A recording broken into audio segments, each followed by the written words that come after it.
I'll never forget the day my mom made a choice that would change the course of my life. She decided to prioritize my brother's needs over mine, and it's a wound that would take years to heal. As I look back, I realized that this moment was just the beginning of a long and difficult journey, one that would teach me valuable lessons about perseverance, forgiveness, and the importance of staying true to myself. Growing up, my brother and I were like two different worlds. My mom always seemed to find ways to support his passions, no matter how fleeting they were. He'd jump from one hobby to another, and she'd fund each new obsession with enthusiasm. I, on the other hand, was left to navigate my own path, often feeling like I was on my own. When I graduated from high school, my mom stayed home with my brother instead of attending my ceremony. It was a painful reminder that I wasn't the priority. As I entered college, I faced a new set of challenges. My dad had set up a fund to support both my brother and me, but somehow the money disappeared into medical bills. I was left to scramble for scholarships and loans, working multiple part-time jobs just to make ends meet. My brother, on the other hand, was living rent-free at home, exploring his latest interests without a care in the world. I remember feeling frustrated and resentful, wondering why my mom couldn't see the unfairness of it all. Years went by, and I worked tirelessly to build a better life for myself. I earned a degree, landed a good job, and slowly paid off my loans.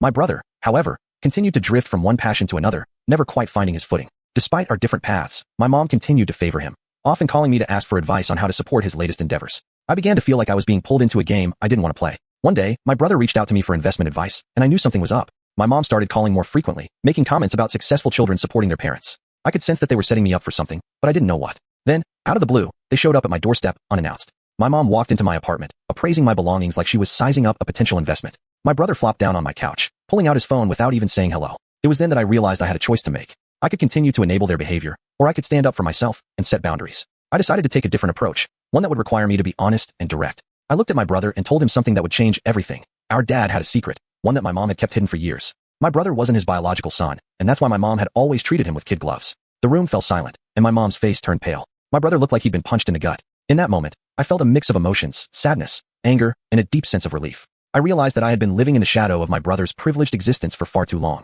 It was time for me to take control of my own life and forge my own path. As I reflect on that moment, I'm reminded of a situation that happened at a restaurant where I used to work. A customer tried to scam us by claiming he'd found a hair in his food, but when I examined the evidence, I realized the hair was from his own head. It was a clever trick, but it didn't fool me. Just like that customer, my mom and brother had been trying to manipulate me for years, using guilt and obligation to get what they wanted. But I'd finally seen through their tactics, and I was ready to move on. Looking back, I've come to understand that my experiences have taught me a valuable lesson: the importance of self-reliance and honesty.